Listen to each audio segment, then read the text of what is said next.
Assalomu alaykum, arzuyum ikkinchi qarar haqliq taom pishiriq salonidagi barliq azizlar. Bugun o'tilmoqchi bo'lgan darsimiz shokolad piraniki.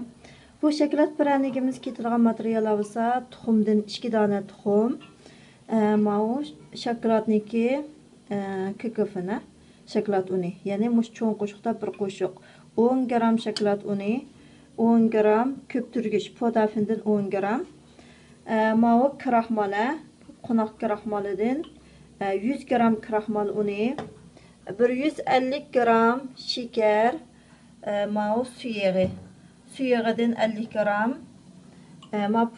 tuzsiz sarmaydan 100 gram sarmay. Mush materiallar yana muvofiq miqdorda un ketadi xonimlar, odatdagi undan muvofiq miqdorda.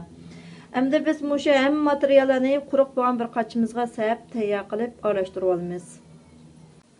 Bunu tayyorlash bosqichi esa biz quruq bo'lgan bir qachimizga oldi bilan suv mayini qo'yib oldik. Suv mayini qo'yib, atrofini bir qo'l maylag'ash maylayotgandan keyin suv mayimizni qo'yib olgandik. Undan keyin sarmayni soldik. Undan keyin shika, 2 dan tuxum, qatorliqlarni soldik. Sap buni bir qachoq sap aralashtirib olamiz. Undan keyin endi bir qachimizga mushu kraxmal 100 gram kraxmal, 10 gram shokoladning uni, ya'ni kokofin, 10 gram ko'pturgich podafinni sap, buni yaxshi aralashtirib olamiz. Un jismlari bir aralashtirib atgandan keyin, buni bayiq aralashtirib to'kib aralashtiramiz. Biz oldi bilan birinchi aralashmamizni hammasini yaxshi mujoq aralashtirib olamiz, xonimlar. Hammasini aralashtirib olamiz.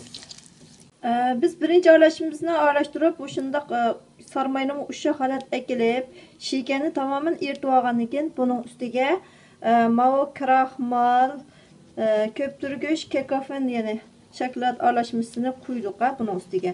Quyib buni yaxshi aralashtirib olamiz. Buni yaxshi aralashtirib bo'lgandan keyin buning ustiga odatdagi undan oz-ozdan quyib turib, qo'limizga chaplashmag'dak xamir yo'g'irib olamiz, qizlar. Endi bizning unimiz mush holat keldi, aralashamiz. Ham buning ustiga unni oz-ozdan quyib, qo'limiz chaplashmag'dak xamir yo'g'iramiz. Mana unni quydik. Unni biraqlicha quyotmang, oz-ozdan quyib turib, xamirimiz bekim qattiq qilmaymiz, shakl chiqqanidek xamir bo'ldi. Qo'l chaplashmag'dak xamir yo'g'irib olamiz. Mana qizlar xamirimiz yo'g'irib oldik. Xamirimiz qo'lga chaplashmag'dak mushundaq bir xamir bo'ldi.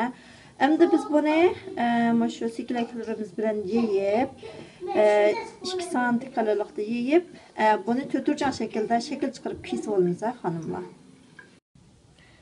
Mana xonimlar, biz ikkinchi qadamda xamirimizni mushunchalik kenglikda yeyib olgandan keyin, mushundaq to'rtcha shaklda kesib oldik. Chunki biz kelar qatimqi darsimizda mushu piranikni ishlatib tort yasamoqchi. Shuning uchun mushundaq to'rtcha piranikdan bizga 48 dal ketadi, xonimlar tortimizga. Shuningga biz shundaq piranikni shakl qilib chiqarib oldik. Agar janda xonimlar xolsa, har xil har yangi shaklda kesib bo'ldi. Buni endi duxovkaning panasiga moy qog'ozni selib, tizib chiqamiz, xonimlar. Mana qizlar duxovkaning panasini tizib oldik. Endi biz buni duxovkaga selib, 200 Selsiya gradusda 20 minutdan 30 minut atrofida pishirib olsak bo'ldi, xonimlar. Mana qizlar, piranigimiz pishib chiqdi. Piranigimiz mushundaq pishidi. Buning oqi mana qizarib chiqibdi. Mana. Mushundaq oqishsimon holatda pishidi ekan bu piranik. Bu shokolad piranigimiz pishib chiqdi shuning bilan. Buni taqsa olgan holatini ko'raylik, xonimlar.